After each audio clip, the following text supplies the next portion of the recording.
வல்லாரைக்கீரை கூட்டு. 50 கிராம் சிறுபருப்பு நல்லா கழுவி தண்ணியில் போட்டு வேக வச்சுருக்கேன். வேக வைக்கும் போது மஞ்சப்பொடி, காயப்பொடி, தக்காளி, 2 மிளகாய் கட் பண்ணி போட்டிருக்கேன்.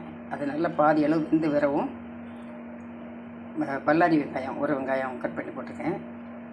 வெந்து வரவும் வல்லாரைக்கீரையை நல்லா கழுவி கட் பண்ணி வச்சுருந்தேன்.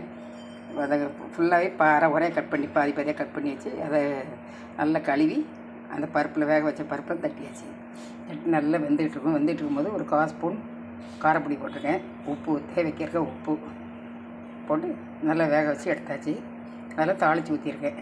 எண்ணெய், கடுகு, உளுந்தம்பருப்பு, காயம், வெந்தயம், சின்ன வெங்காயம், கருவேப்பிலை போட்டு தாளித்து எடுத்தாச்சு. அவ்வளோதான், வல்லாரைக்கீரை கூட்டு ரெடி. இது ஞாபகத்துக்கு வாரத்தில் ஒரு நாள் இந்த கீரை வச்சு சாப்பிடுறது ரொம்ப நல்லாயிருக்கும்.